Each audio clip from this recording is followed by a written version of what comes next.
Cette semaine, les éditions de l'Homme vous présentent Tutti Frutti, 90 recettes sucrées et salées pour cuisiner les fruits de Barbara Gâteau. Cuisinez tous les jours avec des fruits grillés, pochés, poêlés, confits, en croûte ou en papillote. Les fruits libèrent à la cuisson des arômes surprenants de finesse. Osez les présenter en entrée, les relever de savoureuses épices, les jumeler aux fruits de mer et aux viandes et en faire les vedettes de vos desserts, des plus simples aux plus gourmands. Découvrez le meilleur des fruits autrement. Pour avoir plus de détails sur le livre de la semaine des éditions de l'Homme, rendez-vous au www.samedidelire.com. Les éditions de l'Homme et Recto Verso éditeur vous rappellent que vous écoutez Samedi de lire avec l'auteur invité d'Amélie Boivin-Enfield. On est maintenant rendu au moment de l'émission, c'est à mon tour de présenter à Sophie Bienvenue les ouvrages que j'ai lus cette semaine. Et là, Sophie, on commence avec un ouvrage pour adolescents. L'étrange pouvoir de Léo Langelier de François Gravel. Alors un soir, Léo, qui est le personnage principal de l'ouvrage, va découvrir par un drôle d'hasard qu'il a un pouvoir assez particulier, celui de devenir le héros d'un personnage ou sinon d'une personne à la télévision. Il va comme tomber endormi et va se retrouver dans la peau du personnage et ça va commencer avec un boxeur à la télévision. Il voit un combat de boxe et le boxeur tombe après avoir reçu un coup de poing et là finalement c'est Léo qui va se retrouver dans le corps du boxeur, il va donner un coup à l'autre boxeur et finalement c'est le boxeur qui était tombé par KO qui va gagner le combat grâce à Léo. Alors c'est assez rigolo. Léo va aussi devenir un extraterrestre. Également, il va devenir un cow-boy sur un cheval. Alors très très drôle comme ouvrage et il va être chapeauté par son frère Louis qui lui a vécu ça lorsqu'il était enfant parce que paraît-il que ça arrive très très souvent chez les enfants de 8 à 15 ans de se transformer en personnage. Alors c'est vraiment très drôle et ce qui est intéressant c'est que ça se passe dans les années 1960, alors avant l'arrivée de la télévision en couleur, avant de l'arrivée de la technologie qu'on connaît aujourd'hui et on explique un peu aux enfants comment ça se passait en 1960. Et ça fait découvrir aux enfants à quel point la littérature, ça peut être important, tout l'imaginaire que les enfants peuvent découvrir lorsqu'on est tout petit, entre 8 et 15 ans, et qu'on peut nous aussi devenir des personnages, mais dans sa tête, bien entendu. Là. Et c'est pour les 8 à 15 ans? Je te dirais peut-être même, je te dirais à peu près, moi, 7-9 ans à peu près, ouais, je dirais, okay. Pour cet ouvrage-là de François Gravel, c'est L'étrange pouvoir de Léo Langelier. Ensuite, on a Abigail et le date coaching de Stéphanie Bourgault-Dallaire. Oui, alors c'est le tome 1. Alors c'est l'histoire d'Abigail qui est une optométriste de 32 ans. Elle est célibataire depuis un certain temps et ses 3 sœurs sont en couple depuis longtemps et à son insu, sa famille va l'inscrire à un atelier de coaching amoureux qui est donné par un thérapeute. Alors, il trouve que Abigail sabote tout le temps ses relations amoureuses. Alors, ils veulent l'aider. Et elle se dit que c'est son défunt père qui lui envoie des signes pour lui dire que c'est jamais le bon gars dans sa vie. Et finalement, elle va aller à ses rencontres de date coaching et qui vont avoir vraiment une importance dans sa vie. Alors, un très bon roman de chick-lit original, bien pensé, drôle, différent de ce qu'on a l'habitude de lire dans le domaine de la chick-lit. Moi, j'ai trouvé ça drôle de suivre justement Abigail dans ses soirées d'atelier de coaching avec un thérapeute. Alors, je pense que l'auteur s'est inspiré justement de peut-être des gens de son entourage et d'aller chercher justement un thérapeute pour revoir les relations amoureuses, comment des fois on peut agir pour saboter certains trucs. Moi, je trouvais ça intéressant.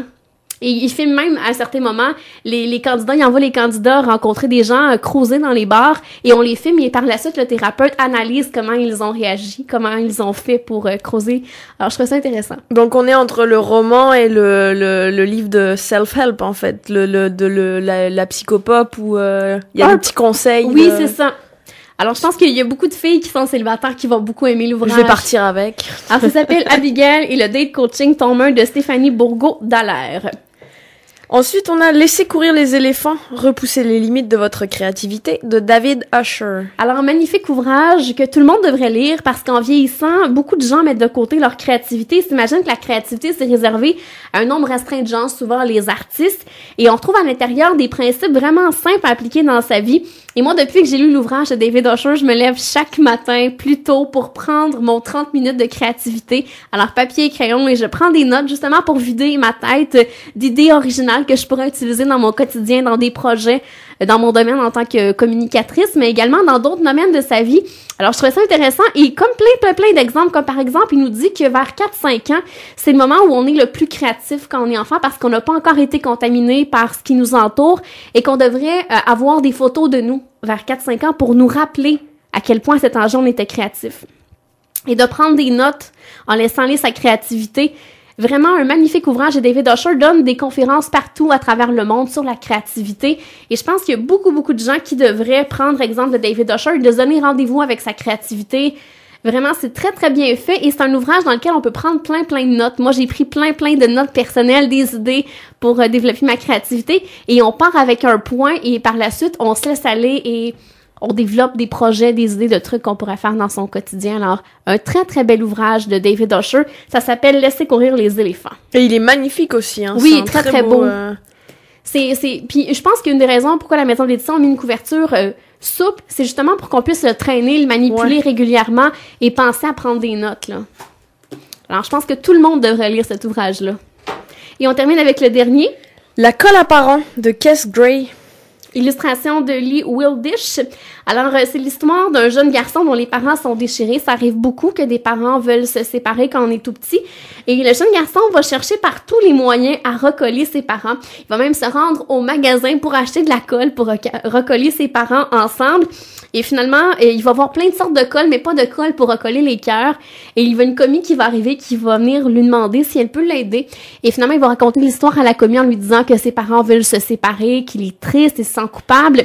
Et finalement, la commis va lui expliquer que il ne devrait pas se sentir coupable, que ses parents l'aiment quand même, qu'on peut pas recoller des cœurs qui sont brisés et qu'il peut pas rien faire pour aider ses parents à revenir ensemble. Et finalement, ça va l'aider à accepter sa nouvelle réalité d'enfant, de parents séparés.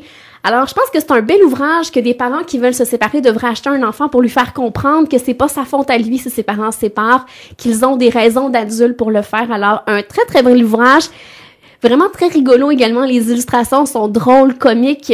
Alors, vraiment un très bel album pour les enfants. Alors, pour des enfants, je te dirais à peu près de 3 ans jusqu'à peu près 8 ans, là, je pense qu'ils vont vraiment trouver beaucoup de plaisir à lire l'ouvrage. Alors, ça s'appelle La colle à parents de Kes Gray, illustration de Lee Wildish. Si tu me permets, Sophie, on s'arrête et dans les prochains instants, ce sera déjà la conclusion de l'émission.